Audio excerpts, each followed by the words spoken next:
Okay, and here we are. Hello, everyone. Welcome to the first stream of 2024, which is really exciting. First panel of 2024, first a lot of things, probably. We are going to be talking today about the subject of body image, which has been our focus at Safe in Our World throughout the month of January. If you go to our website, which is on the screen there, or it's safeinourworld.org, you can see a whole bunch of different content under the news and stories section where we've highlighted different things around the body image, kind of conversations. So we've got a community article where a whole bunch of people from throughout our community have contributed their thoughts and experiences surrounding body image. We've also highlighted a couple of different games that look at the subject of body image specifically. And there's also on that website, safeinourworld.org, a list of helplines and resources for anyone who might feel like they're struggling. We have them in over 25 different countries. So there's quite a lot of support there if you feel like you need any help. Before we jump in, I'll just say to anyone who's watching, please do feel free to use the chat throughout to comment, ask questions, but please do be respectful. If anyone sends any messages or anything that are hateful or disrespectful, you will just be banned immediately. So please don't do that. That being said, we'll jump straight in. I will very, very briefly introduce myself. My name is Sky. I'm the Partnerships and Training Manager at Safe in Our World, and I'll be hosting the panel today. But otherwise, I will pass it off to each of the panelists to just introduce themselves and give a very brief background about themselves. Atari, do you want to kick us off? Sure. Hi, everyone. My name is Atari. I am a content creator and writer. I mainly do lots of cozy things, but I like to throw in a little RPG and sometimes horror, sometimes. And yeah, I'm happy to be here talking about mental health. I'm also an ambassador for 2024 for Safe in Our World. So yeah, happy to be here. Thank you so much. And Lee, do you want to go next? Yeah, sure. Hi, I'm Lee. I can't remember what I do. I work in QA. I'm also an accessibility specialist. I work at the Chinese Room, and I'm also like a massive mental health and sort of disability accessibility advocate. I'm also really interested in talking about like representation for body image. And basically, if anybody ever follows me on Twitter, they know that I scream constantly about games not having enough like representation.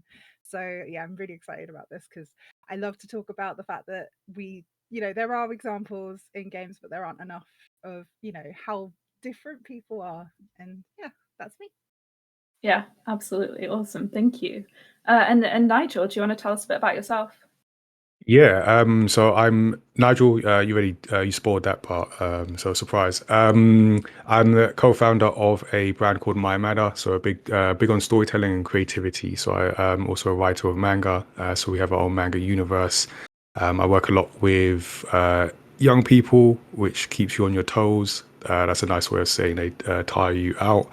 And we do different games events. We also run the Do I Look Like a Gamer campaign, which a few of the people on this panel have been in. I'll let the people guess which one. See if you can play that that game. But yeah, no, just excited to be here, and I think just learn from others' experiences and sort of offer what I can in terms of my own.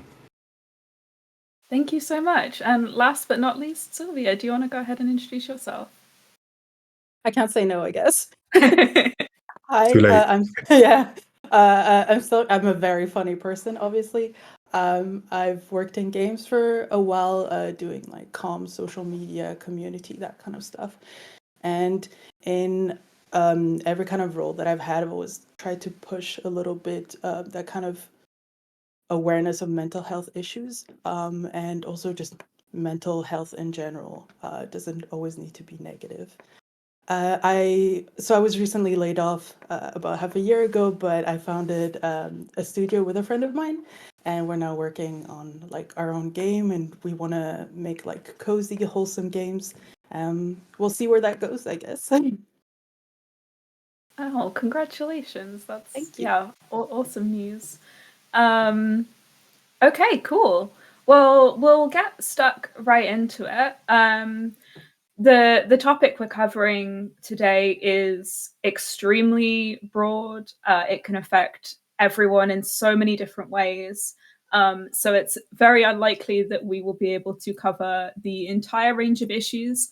But I was really excited, like, I mean, a lot of you have said that you are as well, to start talking about this topic because it is still something that, you know, we don't talk about enough. There have been huge strides over the last like few years in terms of, you know, being more accepting of people who look different, and body positivity and body neutrality and things like that. But it's still, you know, an issue that affects pretty much everyone, at least at some point in their lives. So I'm really keen to start looking at what that can kind of look like in real terms, like how it impacts people, how it feels for people, and then obviously highlighting what a few different experiences can look like. So with that in mind, my first question is quite a broad one, and it's just to tell me a little bit about what your experience has been with your body image across your life, both positive and negative. How does it kind of impact your life and affect you day to day? Lee, do you want to go first for this one? Yeah, sure. Okay, so body image has been a bit of a whirlwind for me.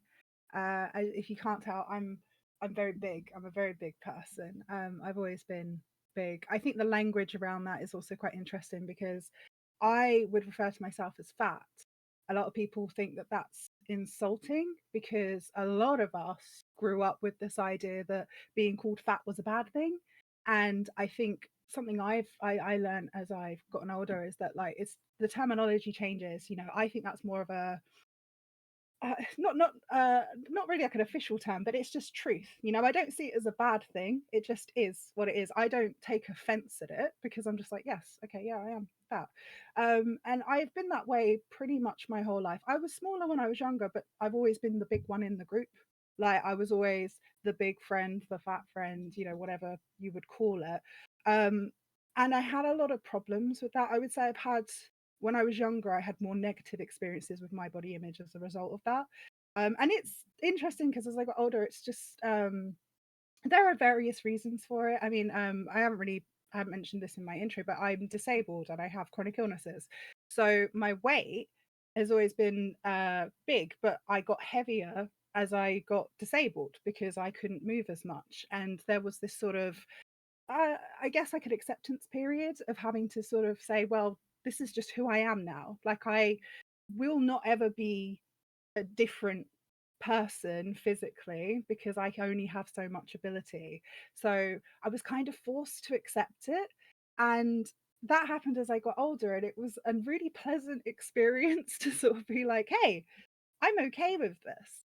Because in retrospect, a lot of my life and a lot of my personal experience of how I've looked, it's other people. Other people have had a problem with how I looked and how I presented myself. And that was projected onto me.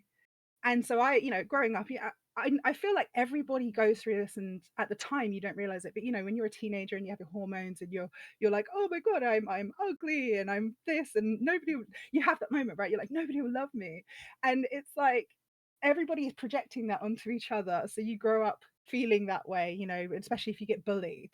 But when you get older, you're like, I'm fine with it. You know, when I got to this point where I sort of had to accept it, it was like, you know, it doesn't really make a massive difference. I like how I look.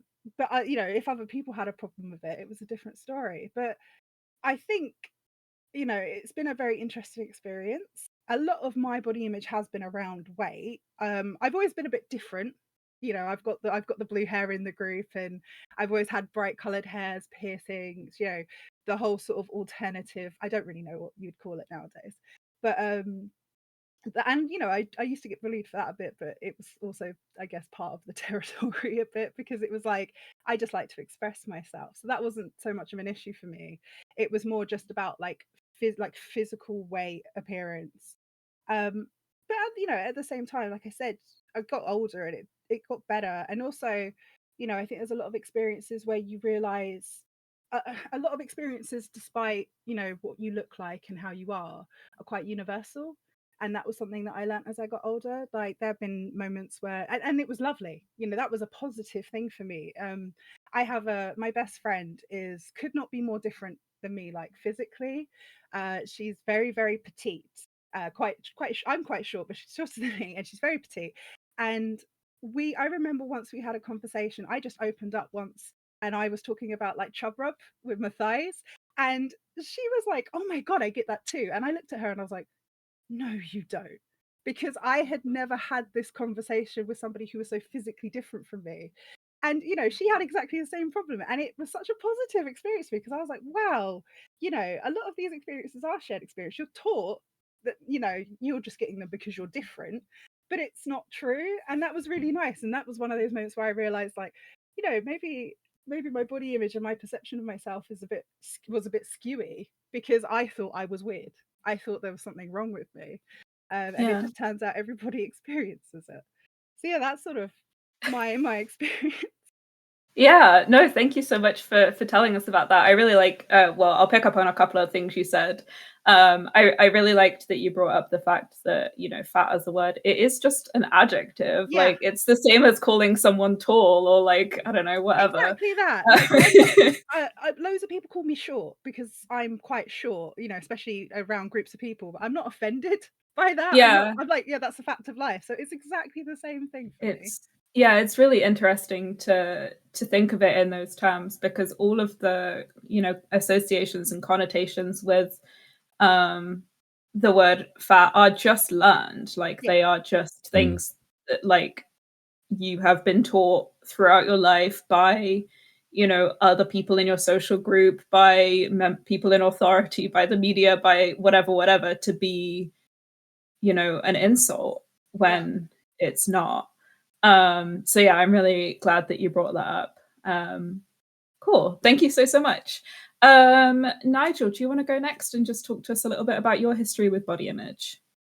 Yeah, it's interesting, like hearing that and thinking about how others perceive it as well. Because for me, it's when I was younger, it's not so much I thought about it myself, but when you look back and you think about how others sort of respond, and I guess maybe for me, I've always got that, oh, you're skinny, and I guess from a male perspective, there's certain connotations which I guess we'll sort of get into that definitely with like video game characters, where that can kind of infer like a less than kind of thing, especially when you see the types of figures in media that are certainly like often portrayed.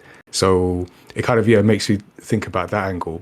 But then interestingly, what I've recently come to, because I work a lot with young people, seeing how that impacts them, and that's given me thought about how I thought about myself when I was younger, because you see like the impact it can have when you do the whole comparison thing. And I think for me at a younger age, that's kind of where that comes into, is the comparison. Is like, am I like that, and is that is the way I am the right way to be, when what I see, it doesn't always match up, or you can always find something that you don't have that you think you should.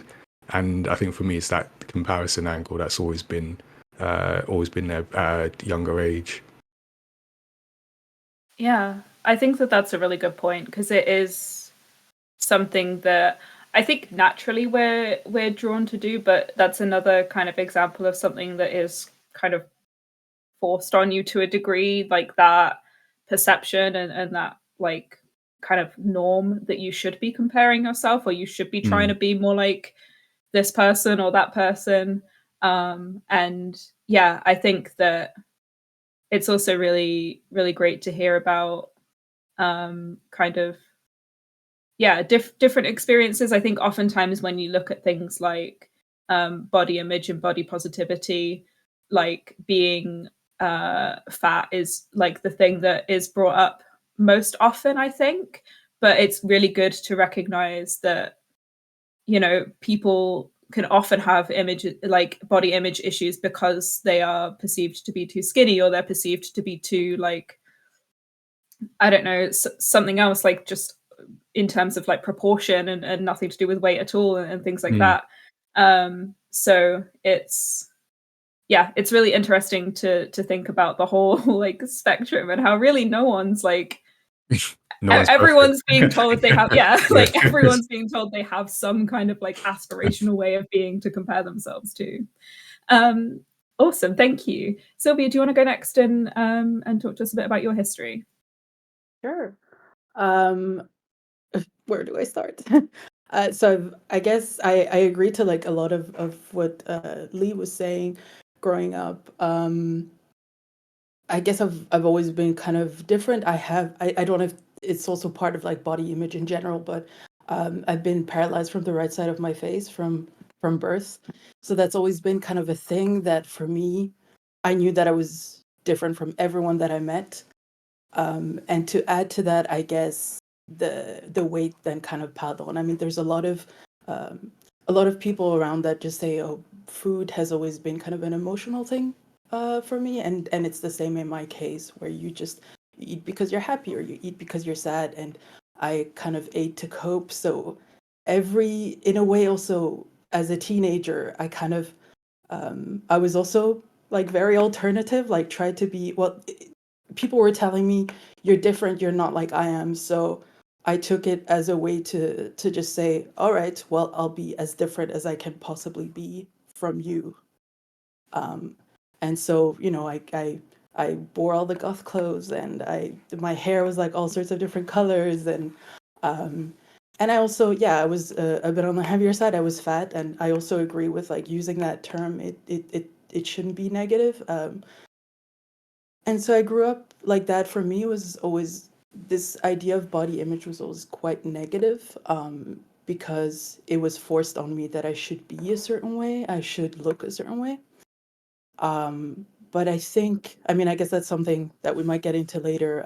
Certain games also really, really helped me to just realize, oh, there's certain different sizes as well of people, and I'm feeling represented in certain games. And that kind of really helped me to kind of cope and accept that at least on the size level, I can be a certain size, and people can be a certain size and still be healthy as well. That's also another thing that has always, I guess, bothered me growing up, or just in life in general, is a lot of people equate either being really thin or really fat with unhealthiness. And I think it falls a lot on the person who feels different to say, to prove, look, I am healthy. My size has nothing to do with it. And I think that's also a big frustration, at least in my life, where I have to prove I can do the same things that other people can. But that's kind of where I'm at in general with body image. Thank you. Yeah, I think, again, another couple of things that you picked up on that I thought were really interesting is, one, like other people's perception of your ability, and the kind of discrimination that you can face alongside that.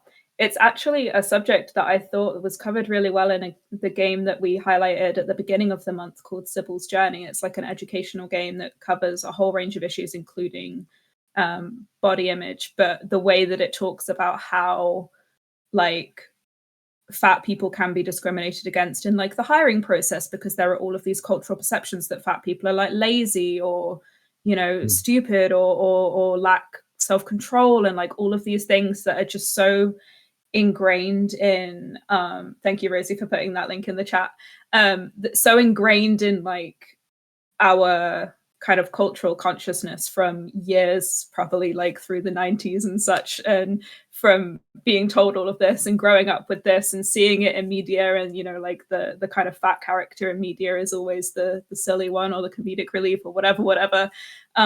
So yeah, it's really interesting to see, or you know, kind of acknowledge how you can be treated differently because of certain things about you. I also thought, I'm like blanking on it, so I'm gonna stall for time while I try and remember the other thing I was gonna say. Yes, the thing that you picked up on, I think Lee mentioned it a little bit as well when they were talking, is how your body can change over time and how that can have a really big impact on your body image. Whether that is through growing up, whether it's through like circumstance, whether it's through disability, that can be a really difficult thing to deal with sometimes. It's something that I have personal experience in. I, over the last like 5 or 6 years, I've been kind of actively recovering from eating disorders, and in doing so, like in gaining weight and stuff like that, my body has changed a lot, and that's been extremely difficult to cope with. And I can see Dr. Ferretz in chat has commented on how internalized fat phobia is very difficult to notice and very pervasive. And yeah, you're right. Like that's kind of the situation that I went through, even though like objectively and truthfully, I was becoming a more healthy person, like because I was also becoming a bigger person, everything like in my brain was telling me that that was wrong or something bad was happening. And yeah, it's a really like interesting and difficult situation to kind of navigate emotionally and mentally. So yeah, I thought that was an interesting thing for you to bring up. And then Atari, we'll move on to you if you want to give us a little bit of background about your kind of experience with your body image. Yeah, sure. So for me personally, I grew up in a time where like reading magazines and watching music videos all the time is like a huge part of the culture, at least where I'm from. And I would get like given subscriptions from like my family to like girly magazines as gifts, and friends would come over after school and we'd like look through the magazines and like tear out posters and put them on the wall. And so like my point is basically that every day, everywhere, constantly as a child, I was surrounded by pictures and videos and images and games and opinions on who I should be and how I should look and what other people like. And that was usually thin. And obviously there's nothing wrong with being thin. There's nothing wrong with it. But when you're young, it's very important to feel accepted. And that felt like the only way at the time to be accepted. And so, yeah, my whole childhood and early on, I was convinced that I had a problem. And I always compared myself to other people whose job it was to stay thin and stay like fit. And it affected how I handled relationships with others and how I handled the relationship with myself as well. And it took a lot of unlearning, but now I like the way I look and it doesn't really affect my day-to-day anymore. Thank goodness. But I really liked how Lee had mentioned earlier, when they got older, it was easier to accept themselves or to start accepting themselves. And I feel like once I reached my like late 20s, early 30s, I just don't care how other people perceive me because that's their business. That is not my business. I get my regular checkups. I go to the doctor. Doctor says I'm healthy, so I'm happy with myself.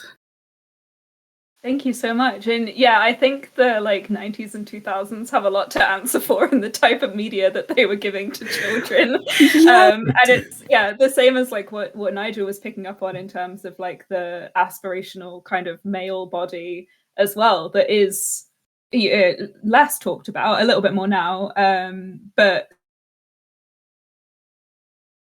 still entirely unrealistic for kind of like a normal person to achieve, you know, and oftentimes a lot of the images you're seeing, whether it is sort of feminine frames or masculine frames, you're seeing a version of a body that is not the body that they maintain year round. It's the body that they have for fashion magazine shoots or for, you know, movies or for whatever.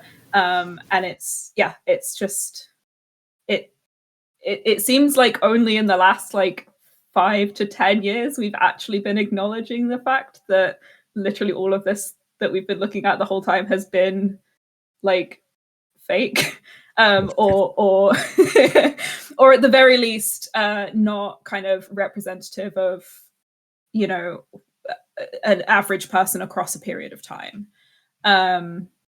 So yeah, thank you all so much for bringing that up. We should put that disclaimer on every photo, like not representative of the other person across the time. Yes. Exactly.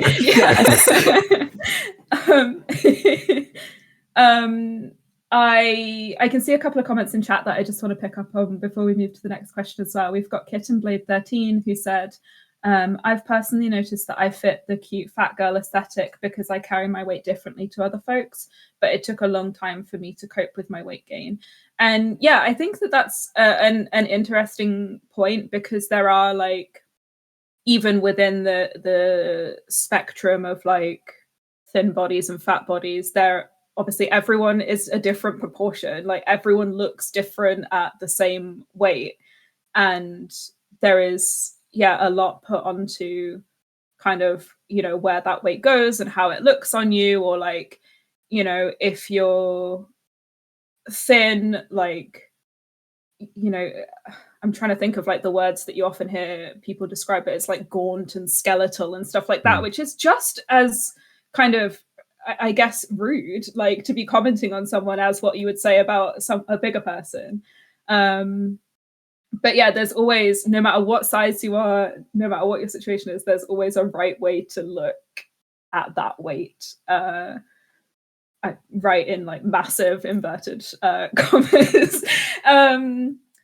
And Rosie also put in the chat, I think it's also important to think about doctor bias with fat phobia and being able to seek another opinion if you don't feel listened to. Yeah, that's a really good example of kind of systemic and like internalized fat phobia, where, yeah, if you are fat or if you are overweight and you go to the doctor, that is the cause of all of your problems. Like, no matter what it is, that's the issue. And that's something that we see come up time and time again. And, you know, people will go exceptionally long periods without having like actual illnesses and issues diagnosed, because they are kind of passed off because of their weight. And it is, a really, really difficult thing to navigate, and requires a lot of advocating for yourself, and potentially, as Rosie said, kind of trying to seek another opinion if you can't get your like GP or your doctor or someone to take you seriously.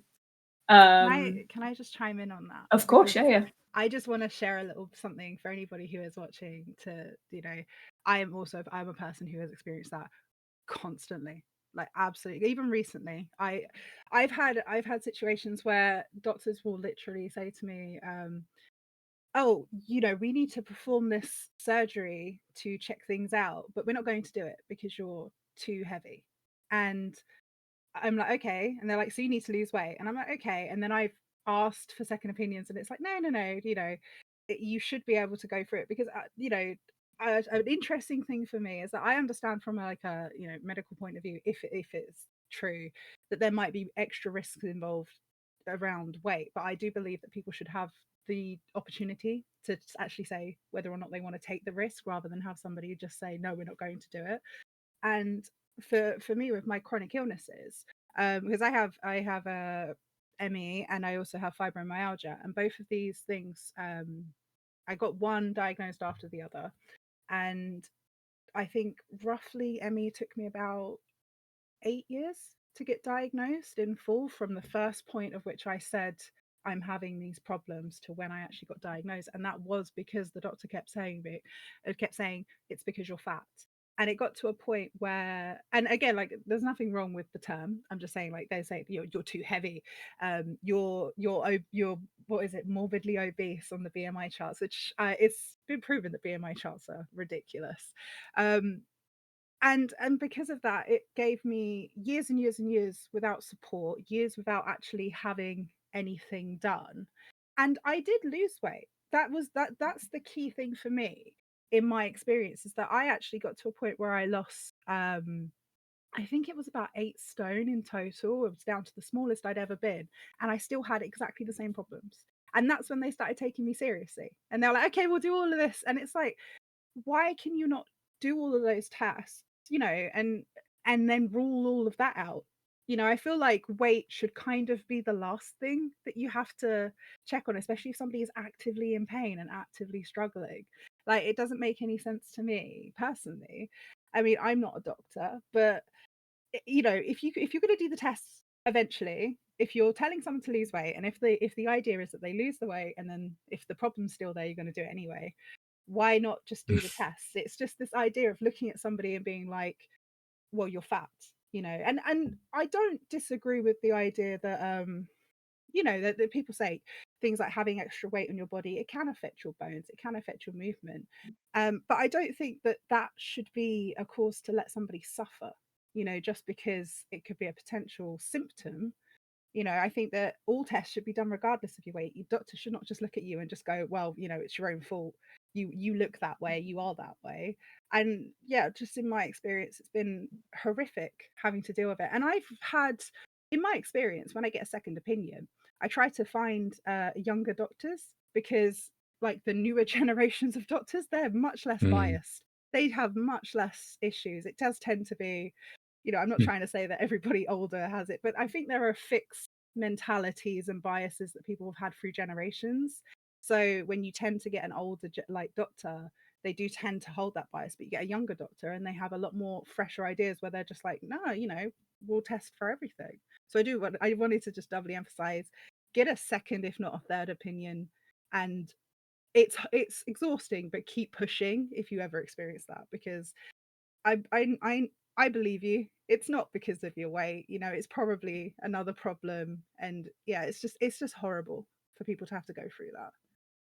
Yeah, thank you so much for providing some extra detail around that, because it is such a pervasive and such a long-standing issue that people have experienced for certainly the whole time that I've been aware of old enough to like have those conversations with people.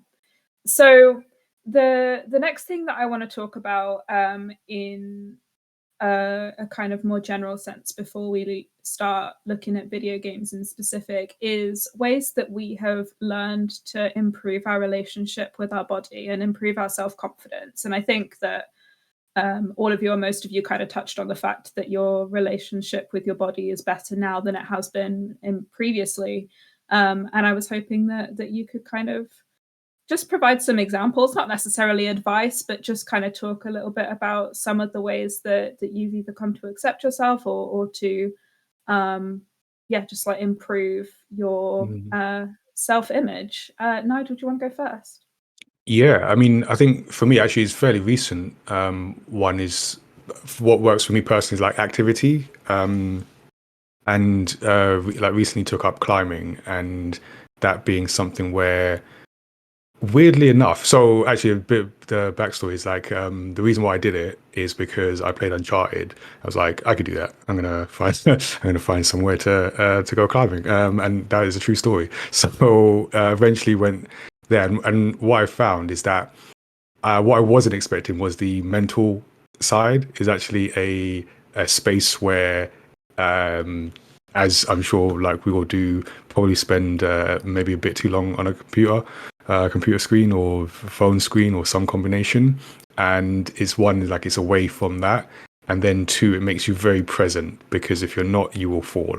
I mean, you'll fall anyway, but you can, there's varying degrees, but it makes you very, very present. So I didn't expect that kind of benefit. And then from a body image perspective, it's just, just helped me maybe like just walk or move a bit better. Not necessarily like physically better, like there was something wrong before and there isn't now, but in terms of like more confident about the movements that you make. Because literally, again, if you don't, you'll fall. So you're kind of like embedded in that. And I think that idea of just being active for me has really been helpful in terms of how I perceive myself as well. So yeah, that's worked for me. Awesome, thank you. I actually started, well, I'm not like actually doing it properly or anything, but I did some climbing for the first time over the last couple of years. And yeah, it's pretty good. I found it beneficial because it was just, there's like the sense of accomplishment of being like, oh, I did that. Like my body was able to take me to here, right? But I think that, movement in kind of any way has the obvious health benefits, which I'm always like so annoyed to have to admit. I'm like, oh yeah, exercise does make me feel better. it kind of works. But yeah, it's something that I think is an interesting topic in itself, and one we're actually covering. I think in November it will be our focus in terms of movement for well-being, because it is one that can be so drastically impacted by like circumstance, by disability and stuff like that. So we're spending all of November kind of focusing on the different ways that you can incorporate movement depending on your like situation and ability level. But I think, yeah, it's a good one to look at. Atari, do you want to go next and give us a little bit of background about things that have helped you and things that have helped improve your body image? Yeah, so there have been a few things. One of the things that I do daily is like I talk to myself all the time, which I don't know if that's good or bad, but I talk to myself and I try to hype myself up because I have this full-length mirror in the hallway that I just pass every day.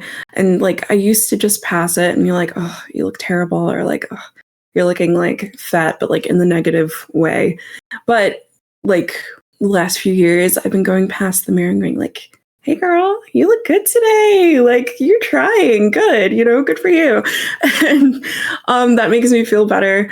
Also looking at real people in my everyday life, like not looking at people in the media or looking at like, I don't know, the perfect model in a video game or something, but like going to the grocery store or going to like the shopping center and looking at people and realizing that no one looks exactly like me and that's the way it's supposed to be. I'm the way I'm supposed to be, and it's fine. So that helps. And then also faking it till you make it. So when I'm in like, say I have to like network or I'm going to an event and I don't have confidence in myself or like the way I'm looking, pretending that I have confidence in myself and like not letting it show leads to actually having confidence in myself. And so I feel like that helps my body image and my self-confidence. Yeah, thank you for sharing that. And someone in the chat, Tova Bell, said talking to yourself is the ultimate honesty, in my opinion. And yeah, that's a good way to put it. And it is like, it's one of those things, I guess, like for a small bit of context, I have body dysmorphic disorder, which is like a disordered way of thinking where I basically think that I'm literally the most repulsive thing on the planet all the time. But that aside, I've been over the last like 6 months, I've been in therapy, like addressing it. And one of the things that we did look at that I was quite frustrated about to begin with was things like talking to yourself nicely and like that internal voice being nice to yourself. And it sounds like such a therapy thing. I was very, very resistant against it to begin with. But it does help. Like it reframes the way that you see yourself. It kind of over time, it's not an immediate fix, but it does kind of what's the word I'm looking for? It like rewires your brain basically. Like you are training yourself to think differently. So I remind people all the time, like be kind to yourself, be gentle with yourself because it's so important. It's not good for your mental, it's not good for your body to be harsh. Because the mind is such a powerful thing anyway. And sometimes when you're feeling so down or so stressed out or so like not confident in yourself, that can release itself physically as well. And you get, sick or unwell. And yeah, exactly. I can see the Moomin chat said, one of the daft things that helped me move perspective was the meme about being strong like a woman who fights bears in the woods instead of trying to become thin and muscly. Your strength in your body looks so many different ways. And yeah, that kind of goes back to what we were talking about the kind of muscular ideal not necessarily being truly representative of what like strength looks like or what a healthy body looks like.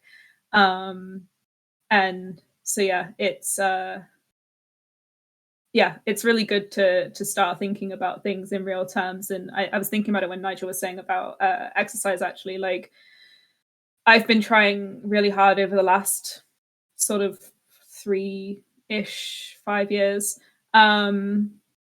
to start thinking about like what can my body do instead of what can it look like, with the intention of like becoming more healthy and focusing on like my health rather than my appearance.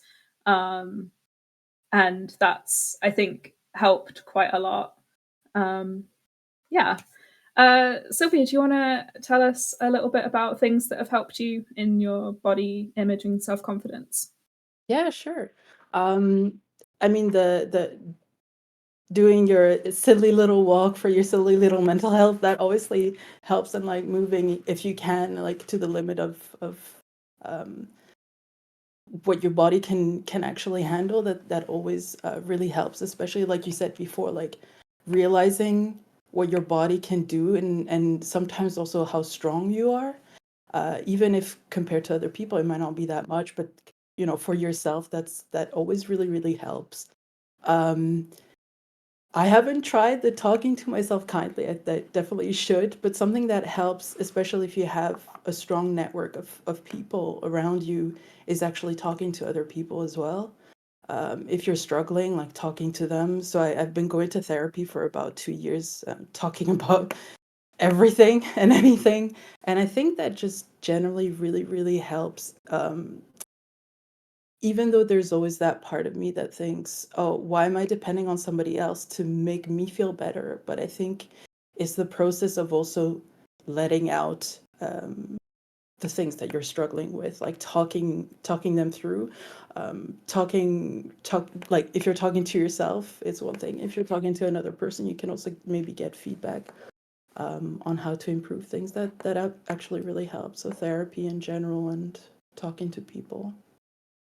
Yeah, absolutely. And that's why another reason why I was so excited to do something like this, because hearing people talking about it can really help. I think Lee said earlier, like realizing that other people are going through the same thing that you're going through, or even if it is in a case that you're kind of getting, I guess, reassurance. I'll I'm gonna very briefly shout out my best friend for something because you made me think of it. But when I first entered like therapy properly, which was I think around late 2019, early 2020, I was the first time I told my best friend like I struggle a lot with my body image and feelings of self-worth and stuff like that. And she sent me a message every single day for a full calendar year, 365 days, of one thing that she liked about me. And that was like one of the most wholesome and uplifting experiences I've ever had, to just have like, no matter what is going on that day, one nice piece of like information. And just, I mean, over the 365 days, they got very creative. Sometimes they were silly, sometimes they were vague, sometimes they were very heartfelt. But it does help a lot to get that kind of external support and validation. So I would, shout out to Jenny. Get yourself a best friend like Jenny. But yeah, I think absolutely talking to other people about it was a fantastic thing to bring up. So thank you for that. And then Lee, I think that you're last for this one. Do you want to tell us a little bit about what's helped improve your body image? Yeah, so I will echo that about having a friend or friends who are just basically your number one supporter. I think the interesting thing about that is that, like, for me personally, when I had that period of my life where I was having a lot of body image issues, I tied my worth and my value to my body image.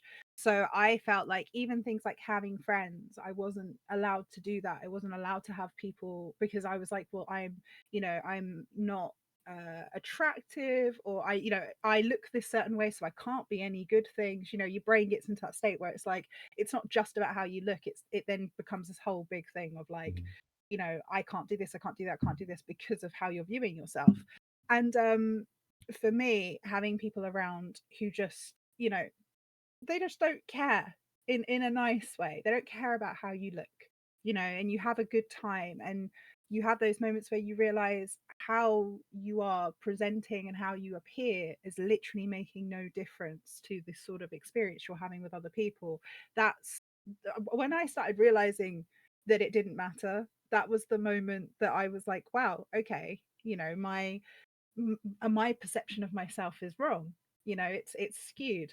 I think especially for me with my best friend, and I feel like it is always the best friends, right, where it's like we hung out once and I had no makeup on, I was just in my trackies, I was slobbing out, as I call it, and we just hung out, we watched YouTube videos, and we ordered takeout, and it was so chill. And I had this little revelation, and I never told her, but I had this revelation. I was like, none of this matters. None of how I'm perceiving myself matters. We're having a laugh. We're having a great time, and it was really special to me. And it's moments like that that helped me with my body image and helped me feel better about, how I was about myself and how I was perceiving myself. And I started reminding myself of that. Like, if I went out with my family and we had a good time, I'd have a little moment where I'd stop and I'd actually think to myself, okay, so what part did my body play in this situation? And, if it didn't come up at all, which would be the ideal situation, then it helped me a lot. And it's not a perfect lineup, because I think for a lot of people, you're going to have peaks and troughs, especially if you have people in your life who aren't so supportive. I've had parents who have been great sometimes, but sometimes they'll make a comment and you sort of drop back down. But you need to make sure there are people who are supportive enough to keep you up. So yeah, that's one of the ways that I help myself. And I guess also my my big one is, it's a little hard to explain this, but something that helped me a lot with my body image is doing things. It kind of connects. It's doing things that don't involve your body. So everybody was like, "Oh, we're doing active," and I've been active, but I can only be as active as I can because of my physical disabilities. And sometimes I will try. Like, if I'm listening to music, I'll try and have a little boogie in the room by myself. But even in those moments, I then look at myself and I go, well, my weight didn't matter. How I'm perceiving myself didn't matter. I had fun. I like to just sing, by myself in my room, and it doesn't involve how I look. And having these moments that bring me joy, doing things that bring me joy, cooking, baking, that sort of thing, and realizing, it doesn't matter how big or small I am. If I'm doing the thing that brings me joy, that's all that matters.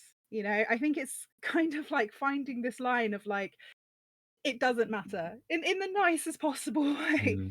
Like, it's important to feel comfortable and it's important to feel yourself in your skin, but the actual things like, very surface level stuff don't matter at the core of being able to do things in life that you enjoy. If they don't stop you, that's what's important. And if they do stop you, then it's a separate sort of thing that you have to discover ways around it. And also, I will add, I got tattoos, and that helped me massively with my body image. I haven't stopped. I will keep going until I'm covered, but I have this sort of thing where I feel like every single person's body is theirs to do whatever they want with.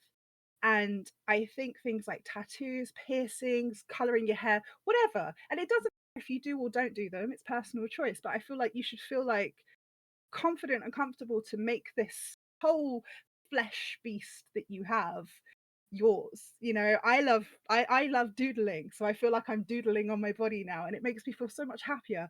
I feel like, I will say that I feel so cool. I look in the mirror and I'm like, whoa, I got tattoos, I'm cool, because that's what I thought of when I was younger. That was my perception of what a cool person was. And it doesn't matter that I'm a different size or shape, because it makes me feel more comfortable about it.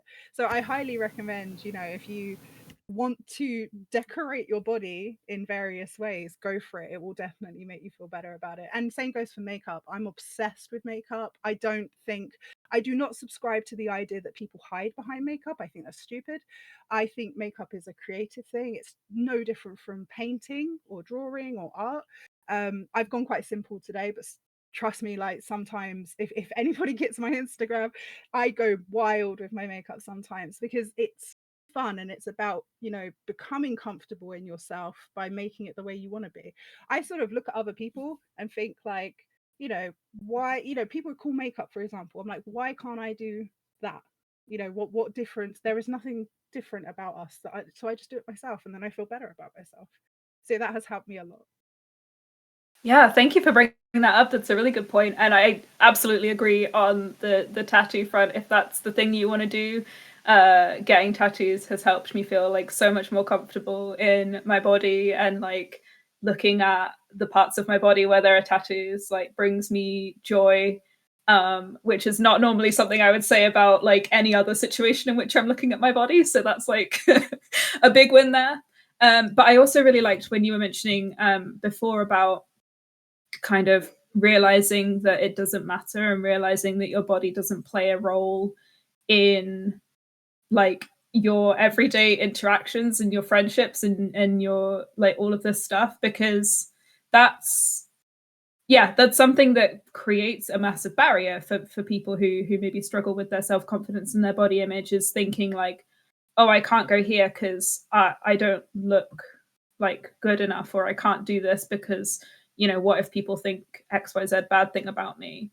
One of the things that I suppose since I've become more conscious of like body image in general, one of the things that I've started actively noticing is how I will literally never look at another human being in the world and think something negative about their body. Like it just doesn't happen. Like it doesn't come up. Obviously, I'm sure that there are people in the world who would think things like that, but generally, I think your average person is not looking like scanning Terminator style, like Yes. picking up Where's all the of the fault? flaws. Yeah, Categorize them alphabetical exactly. order. Yeah, it's not, that doesn't happen. And normally when I look at people, you know, I either think nothing and, you know, don't notice their existence, or I look at them and I think, oh wow, that person looks cool, or like they've got great hair, or those trousers are awesome. That's what I wanted to add on as well, pretty much that point.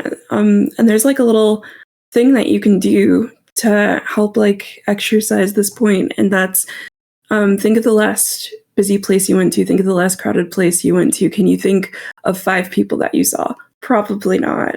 Can you think of one person that you saw? Probably not. And it's the same for those people as well. Like people are just trying to get on with their day. They're not thinking about you. You're thinking about you. Yeah, Really exactly. cool. And That's really cool. if I am ever remembering someone, it'll be like, oh my god, I saw someone in Tesco the other day who was wearing the best dungarees I've ever seen in my Who life. looked amazing. Like, yeah, exactly. Like that's what I think that. about. I don't think a gig I went to recently. And I say recently, it was like a few months ago, it's just before Christmas. There was one person I can remember vividly in my mind, and I was like, they looked amazing. Do you know what I mean? Like, I was like, they looked so cool. They had like big, furry, fluffy leg warmers, massive hair. It was all pink and purple. I was obsessed. And they had like, it looked like claws, like bear claw things with like fluffy. I was like, I want to look like that. And I have not stopped thinking about that person in that way of like, they looked so cool. How can I incorporate that into my style? Like, it was such a amazing moment of just like, and that's the only time I remember people in a nice way. It's just be like, I love their style, and then there's a bit of me that's like, I need to steal their style. Yeah, I can't think of a single instance like from my whole life where I've remembered someone because I thought, oh, they're kind of ugly or something. Like it just doesn't happen. I think so. Tova Bell said in chat, I hope this isn't out of place, but one of the most attractive body parts is people's brains. And yeah, that's always as well going to be something I remember about people if I meet them. It's not going to be like, oh, that person, like, I don't know, had questionable hair or something. I'm going to be thinking that person was like awesome to talk to. We had a really great time, or they were so interesting, or they had a really cool, you know, experience that they told me about something. But yeah, I guess so. On that uplifting note, I wanted to move on to the next question, which is thinking about how we are entering a point where we're seeing more representation and we're seeing kind of more positive conversations around body image and different types of bodies and appearance and stuff like that. But there is still quite a long way to go. So this is where I wanted to kind of look at the games we play specifically and how that can affect us. So I suppose I'll kind of make this a 2-part question just to make it extra difficult for you all. But one of the things that I wanted to look at was, what would you like to see change when it comes to representation or discussion or body image related issues in games? And then also, what games have influenced you kind of positively, if any, or what games can you point to that have been, I guess, a good representation of that? So we'll kind of look at both perspectives of it, if that's okay with everyone. Sylvia, would you like to go first for this question, if that's okay? Can you repeat the first question? Because I think of course, yeah. So it was what can we do better in terms of body image and representation in games, and what have games done well? Yeah.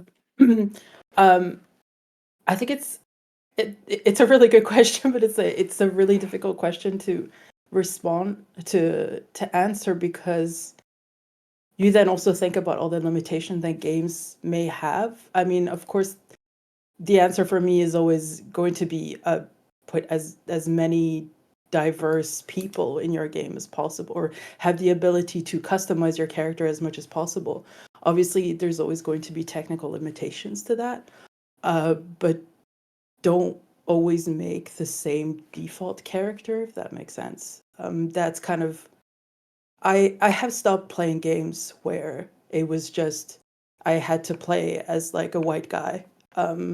I've reached that point where there's just so many games out there. I know it seems a bit petty, but I'm just like, okay, this is the rest of the game isn't really that appealing to me anymore. I'm just gonna stop playing. And I think, yeah, making the default character just someone else, not always the same person, and just giving the ability to create yourself in the game, as much as technically possible, really. I think that would be, and things that games have done well. I mean, I'm always going to shout about The Sims, but and I'm sure there's lots of things that they can still do better, but having different types of bodies, also different types of skin. I mean, something just really random. I have tons of moles on my skin, and seeing the ability to create a character with tons of moles, like also on your face and everything, that's just something you don't really think about. And then when I saw it, I just got chills. I'm just like, oh, I can, it's something so small, but I can do that. Stretch marks, all of this kind of stuff that we have on our bodies, that it's just nice to see. It's like, I like to be able to see games with like lots of different types of people all the time. Like real life. I mean, yeah.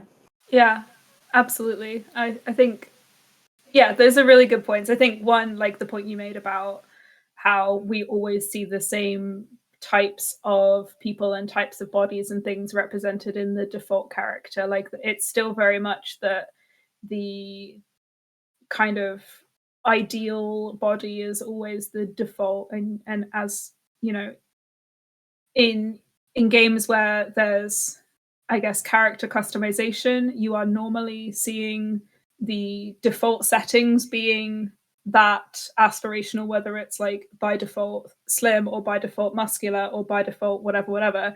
You're kind of having to like actively change it to be, I guess, a certain way or more representative of yourself, because it's still seen as othered and different, if that makes sense.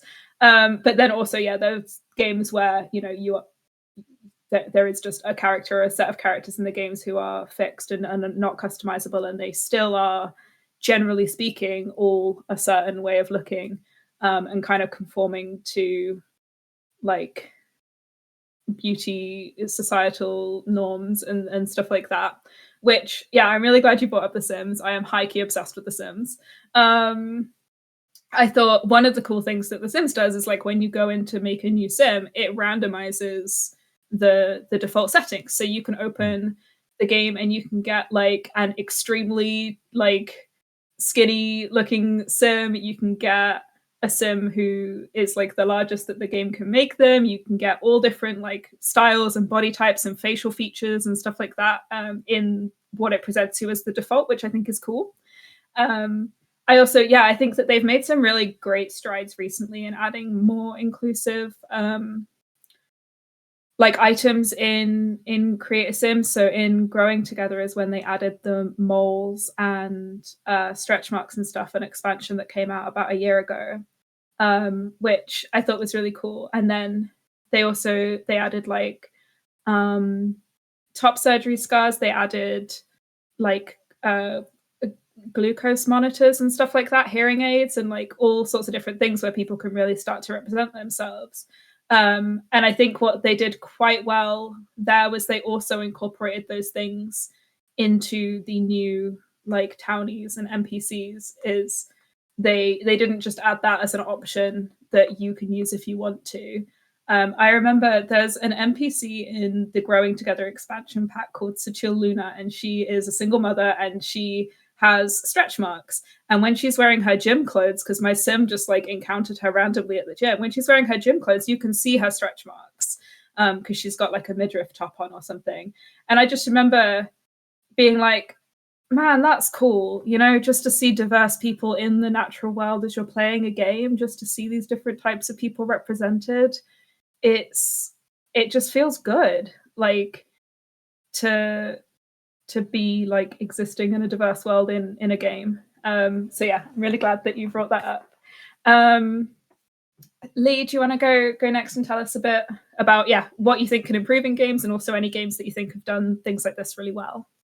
Yeah, fat playable characters. I do not know. I work in games. I don't know why game developers are so afraid of fat people, because I have a lot of thoughts on this. This is what I go on about a lot, but I cannot think of a game where you are, I'm going to say, a single player experience where you are an active like player that is fat. And I'm not talking character creation, because that's a separate thing for me as well, but I just mean like characters that are just fat. Like, people seem to be afraid to like design them, to make them, and there are a few in games, but they tend to be NPCs, side characters. They do not, you do not get to be front and center, and that's true for a lot of different types of people. You know, we already mentioned it's just basically just, it's white guys. We all have to just play white guys, and we're tired of it. We are sick of it. And with character creation as well, I think character creators are very interesting. They're much better than they used to be, and we have come along strides, but it does depend on the game, and there is a lot of room for improvement. I think that, you know, there are games that boast amazing character creators, but they don't let you change your body shape. And I don't just mean sliders. Like, this is a bit of a point of contention for me, because I do love, there are a lot of games that have a slider to a degree, and it's fine. But body shapes are not just a slider. You know, there, as we said earlier, people hold their weight or less weight in different ways, so the actual physical body shape is different. And I would love to see a game that actually incorporated different types of body shapes, as well as allowing you to be bigger or smaller. So, you know, people who have, like, for me, I have that thing where I don't know what the official term is, but you know, like when your stomach overhangs over, rather than just being, it doesn't just push out, it hangs over. And I've never seen that in a game ever. And, you know, there's hip dips and things like that. You just don't see them. You just have a basic, you know, character that either gets stretched out or squeezed in. And I would love to see a bit more in depth with that.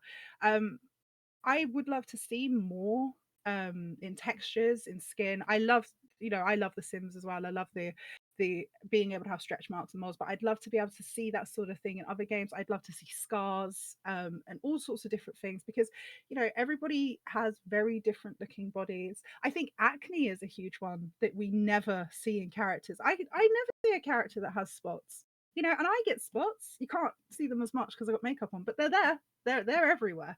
And I'd love to see a character that had spots, because I think that's something that, like, a lot of people deal with that.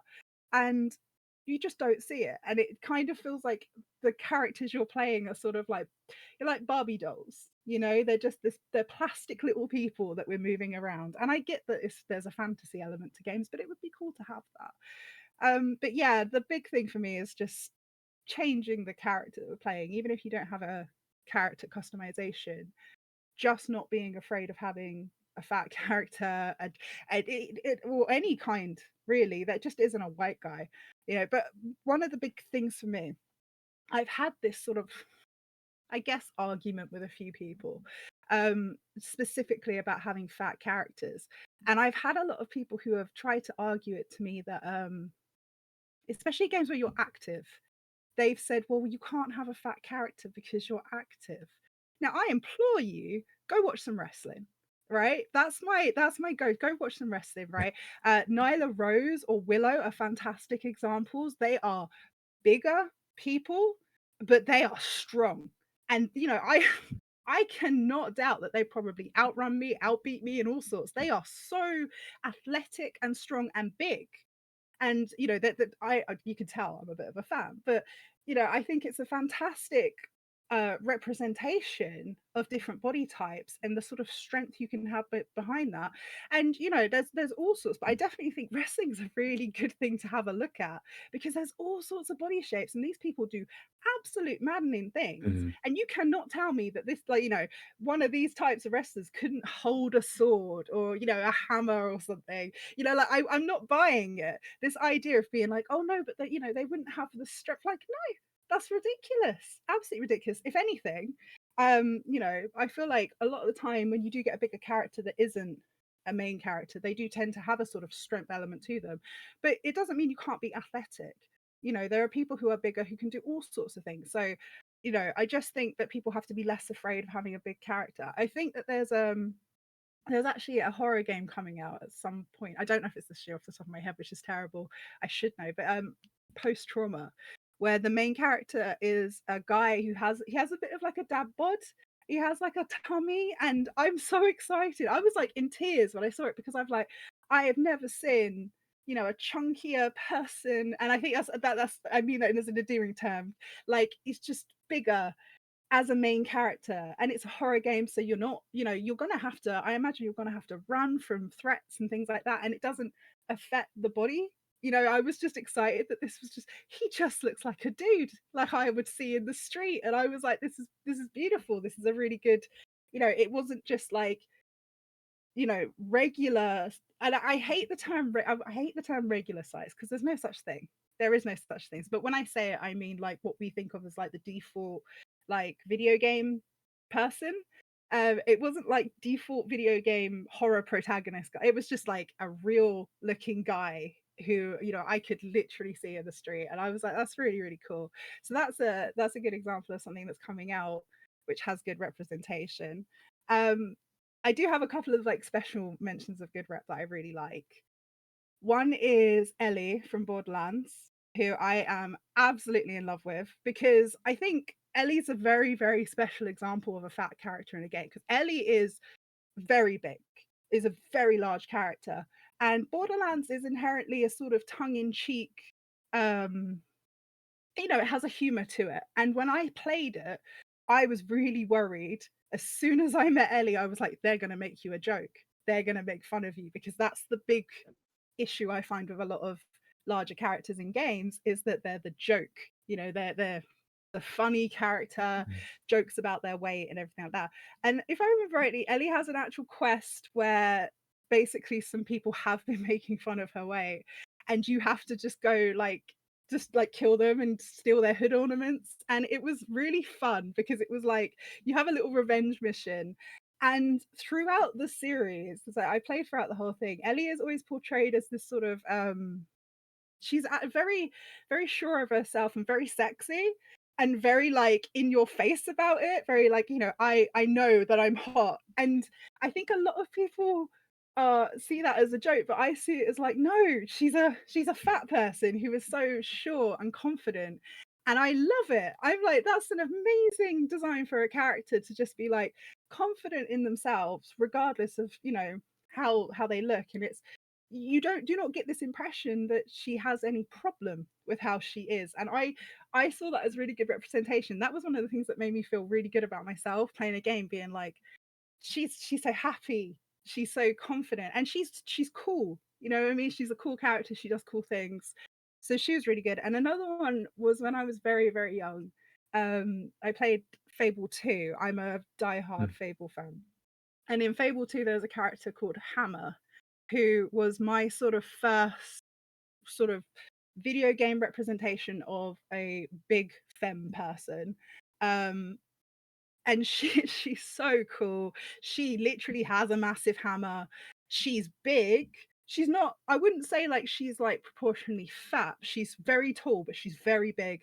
and she wields a massive hammer, and there's something about like this whole portrayal of her being this big strong person, and it's not really, again, it's not made fun of, it's just who she is. If I remember rightly, she starts the game as like a priest or something like that, and then turns to becoming like a warrior type character. And she's very cool and has a really cool personality, very funny. And again, I was really nice to have like a character in a game that wasn't really made fun of because of how they looked. They were just a cool character who was part of your party and represented what we would traditionally have as like, you know, like it was a feminine take on a masculine archetype, because usually you would get this big strong mask character who is the warrior, and it wasn't that. It was a woman. And for me growing up, I was like, wow, you know, I had that, because I mean, I'm non-binary, but when I was younger I was socialized as a woman and socialized femme, and for me I didn't have a lot of representation. I felt like being essentially a fat girl, and so to have that, it was really like, wow, oh my god, I had that I could do anything moment. So that was really good for me. And I will echo, The Sims is amazing. Like, I think The Sims sort of tops everything. It, like I said, everything has a bit of room for improvement, but I do that thing where I got the I can't remember the exact app I used, but I made my screen slightly transparent and put a picture of myself behind it. I'm a bit obsessive about The Sims, so I make my sim as similar to me as possible and as close to my body type as possible. Before they actually added any like skin type changes, I tended to mod stuff in. So I'd mod in my stretch marks. I have like specific beauty marks that I mod in on the characters, and seeing myself and playing myself. And I think Sims is quite funny because you sit there making yourself do your silly little tasks that you're not actually doing in real life. But I would sit there and I'd be like, my Sim's beautiful. And then I'd be like, oh my god, my Sim is me, you know, because I tried so hard to make it as similar to me as possible. And that actually really helped like how I view myself, because I realized like I'm looking at something. It's kind of like when they say that you'll never actually fully recognize yourself if you saw yourself in the real world, because you never actually see your face the way that anybody else sees it, because you're always constantly looking through mirrors and things. I think, although it's probably not exact, I'm looking at my Sim and being like, what a beautiful person, you know, and then I'm like, oh, it's just me. And it really helped my self-esteem a lot. So yeah, Sims is really good. Everybody should play The Sims. Yeah. Oh, awesome. Thank you so much. And yeah, for all of those examples, because it is really good to highlight those different games.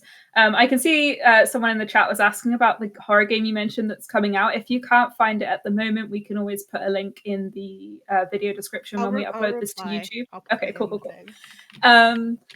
I just quickly, on the topic of The Sims, because I thought about it earlier and then I forgot to mention it before we move on. One of the things, I think The Sims is so good. Like I said, massive fan, think that they are probably the best out there in terms of diverse customization options. One of the things I really wish they did in terms of, like, I suppose, unusual body types specifically is build your clothes to fit those body types. It's so irritating when you play as like, for example, a feminine frame who has like no boobs or something, and like all of the clothes that are specifically designed to fit on a kind of default feminine frame that has breasts, and like just the way that it renders in the chest area is like really weird. And the same goes for if you have a very large character. So the way that the clothes fit them is it's bad. Like, I'm gonna say it. Sorry, Sims. I love you, but it's bad. I think that if you have like if it's a feminine frame that is fat and has big breasts, that if they're wearing a jacket, it will like kind of curve around the like breasts. I don't know how to explain it, but it just looks really, really weird.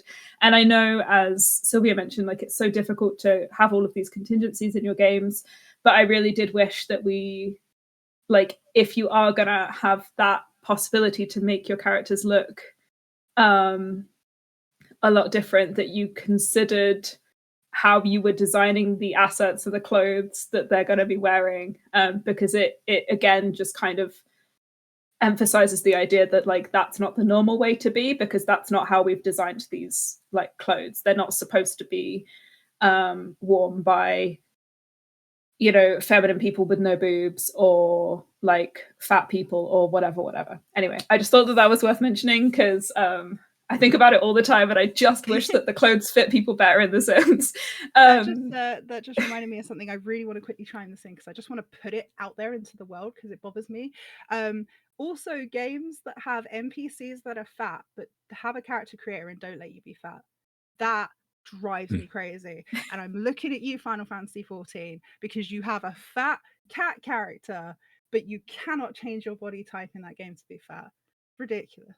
And it's to do with that, you know, to do with how clothes render, because I essentially I think it's I'm not gonna say it's lazy, because I understand it's a lot of work, but it is work. It's about making sure clothes render over certain body types, but it is work that people should be doing. They should be considering it.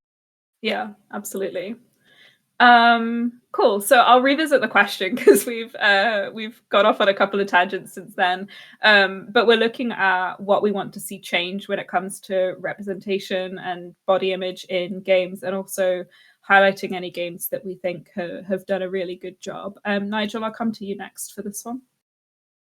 Yeah, sure. I mean, it's like a multi-layered answer in terms of like what can be done better. I think some of the things that can be done better is the makeup of the teams that make the games. I know it's kind of like a sort of fundamental thing, but a lot of times you're asking certain groups of people to do things that they might not have experience of or sort of knowledge of. And I think it makes a big difference if you have people in the room making the games that are of different backgrounds, are of different ethnicities, body types, experiences. I think that can solve a lot of problems, but it's obviously a difficult thing looking at the stats. But in terms of like within the games, I agree with the character creators. I think letting people like customize the characters and expanding those options. I'm a former software engineer, so I do appreciate the challenge it is to have so many variations. Like I've not necessarily in games, but in terms of like making software is a difficult thing, and every variation sort of impacts everything else. But I think more can be done there. Although I will say that there's something to like the crafted experience, and I think as like creators, I'm thinking of games like the first thing that came to my mind was Life is Strange, which is like a great example of a game. There's no character creator. It's just this is the character and this is their experience, but the story is based around the experience and who they are, and that's great. So I remember playing that and thinking that I don't necessarily need every single game to represent every single thing, but as an industry, it's great to have those experiences that are nothing like my experience, but I can appreciate, and we can allow more of them so that you don't end up with 9 out of 10 games being the default white guy experience. I think as an industry, allowing those experiences in at different levels, like AAA, and obviously it's easier at indie, and some of that is just being challenging those misconceptions. I think some of the issues is that the people who, I guess, ultimately fund the games, greenlight the games, maybe there's a perception that if I don't do the default, everyone else would ignore it and they won't enjoy it, which I don't think is true. And every time we get an example of that, it kind of proves the case, but then it seems we revert back. So yeah, I think it's that kind of like letting go of that perception of that if it's not the default, everyone else can't enjoy it. And then yeah, just diversifying the teams that make the games. That's an ongoing thing. In terms of games that I think done well, I mean, I know like Sky we've spoken, so I think you will find no surprise that I found a way to weave in God of War into this conversation. But one of the things in the recent game that kind of struck me was the Thor character, because so if those that haven't played it, why haven't you played it for one? But if you haven't played it, Thor, the god Thor, is a large character. And what was interesting in seeing that is we've had a decade plus of Marvel films and seeing Thor as Chris Hemsworth. And I mean, I don't know what training regime Chris Hemsworth is doing. It's obviously working. I'm not going to do it, but it's obviously working for him. But like, that's the image of Thor that like alpha male, particular body type, and the Thor character in God of War just like upended that. But what I found even more interesting was not just the physical body type of just this big person who still has strength. So it was not a comedic character, was not played for laughs in any way, but also, and I'm not going to spoil too much, but also had layers of vulnerability in there that were quite relatable. So I really liked how they depicted that character and that character's journey, because I found elements of it being very relatable. And I think that's the core thing about having the diversity in games. It's not, or for me, it's not all just the physical experience, but it's the relatability of the character and allowing those differences in the games that we play. So yeah, I think that's one good example and something that could be done sort of better over time in games. Yeah, absolutely. Thank you. I 1,000,000% agree with your point about making the games diverse, because that is your best way to get toward actually having that reflected in the characters. But yeah, I also liked that you mentioned about how it doesn't all have to be in terms of customizing the character, and that using different characters as the kind of only way that you can play the game, i.e. the story driven kind of stuff like that, is a really good way to get people to experience different things and also empathize with different experiences. As you were talking, it reminded me of two games that I'll bring up quickly before we move to Atari. Number one is the game Recall that we highlighted on our website recently. I thought it was quite interesting because it looks at the topic of body image from like a cis male main character. So you're seeing it from a perspective that you don't see talked about that often, because I think generally speaking, male identifying people are encouraged and taught to not talk about their bodies and not have these kind of issues. But also that, yeah, you kind of play through that game and learn more about how this character sees themselves. Like there's a point where they kind of catch their reflection in the mirror of the TV and they're like, oh, I don't like looking at myself and stuff like that. And it just, the way that it kind of builds it in and kind of demonstrates how you can deal with these issues on a day-to-day is quite cool, like in terms of hopefully getting people who maybe don't experience that to think about it. And then another one, which is Mithract, which is a Whitethorn Games title. I don't think it's out yet, but don't 100% quote me on that. That game looks absolutely rad. It has so many different body types. Like every character is like tall, short, thin, fat. There are disabled characters. There's a variety of different like skin tones and hairstyles, and like, you know, people have glasses and like mobility aids and like it's just cool. Like all of the characters are extremely diverse, and I thought that it was really cool. And that's just, yeah, like how the game is presented to you, and these are the people. But yeah, Atari, last but absolutely not least, do you want to tell us a little bit about like what you think could be improved in representation in games, and then also any games that you want to highlight that you think are kind of good in that area? Yeah, so when it comes to representation, these days, obviously, people want to see themselves in popular media. Like, who doesn't want to go on an adventure in a game? Everyone wants to. And everyone wants to see themselves having an adventure. So instead of doing the same old thing or doing what they think is going to be popular, I would love for like storytellers and devs and writers just to have a look around themselves for inspiration. Look at different body types and understand that diversity is so refreshing. And touching on what Nigel said as well, diversifying your team is a really good place to start as well.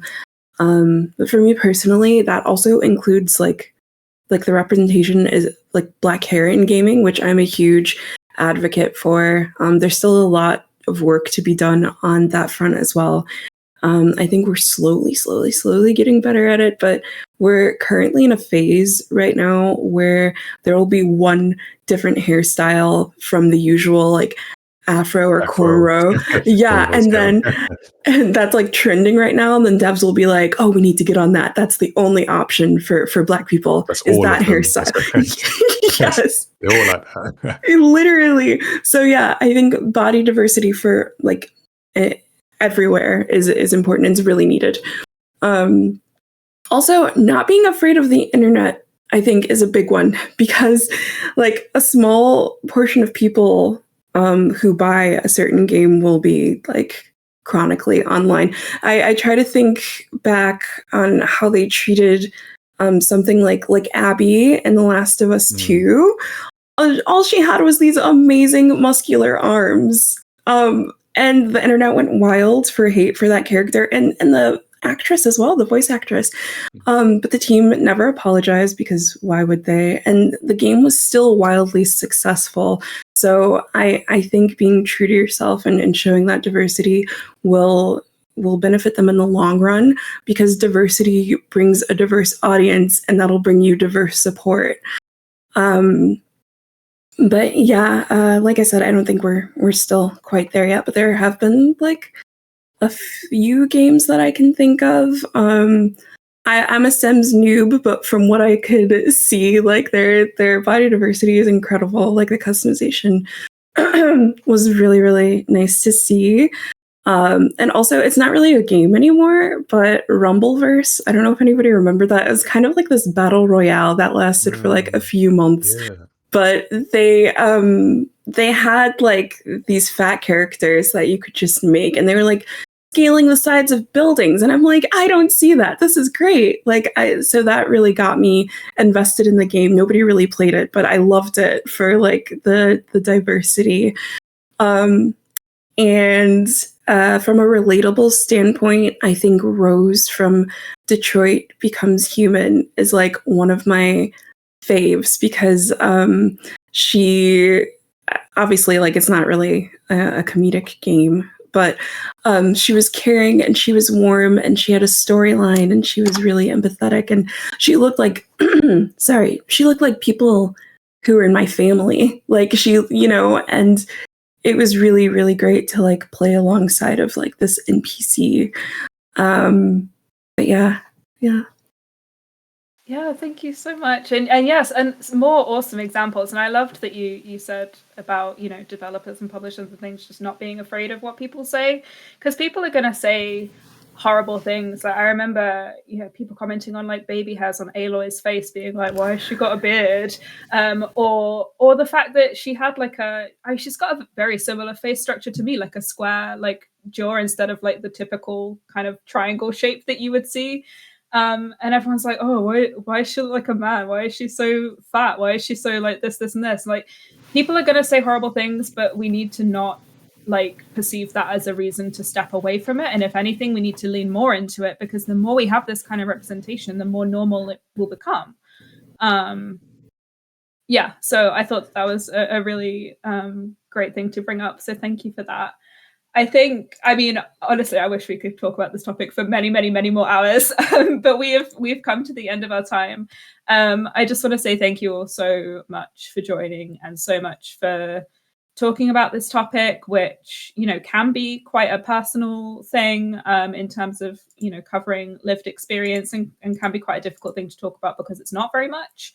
So I really appreciate your openness, all of the really interesting points that you brought up. And all of the different game recommendations that we've been like dropping links for in the chat, and I'll try and link all of those in the YouTube description as well for anyone who watches it later. But as we wrap up, I'll just give everyone a chance to kind of plug whatever you've got going on. If there is anything you want to mention or say where people can find you after this, I'll just go in order of how I can see you on the screen. So Atari, do you want to go first? Let people know where they can find you. Yeah, sure. So I've been Atari, and you can find me on all platforms as Hey Atari.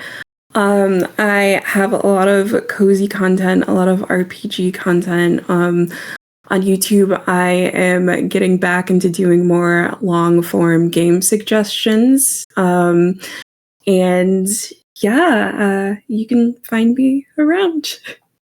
Thank you so much. And Lee, where can people find you? I'd rather they didn't. I'm on Very reasonable. No, I'm on Twitter as Wired Usagi. I'm also on some other stuff. Feel free to try and find me. I'm not really doing anything at the moment. I'm on hiatus for January because it's hibernation month and I cannot function right at the moment. But stuff will be coming up from February onwards. I do YouTube stuff as well. Videos are coming up, and I also stream on Twitch. So just keep an eye out. But I am most active on Twitter at the moment.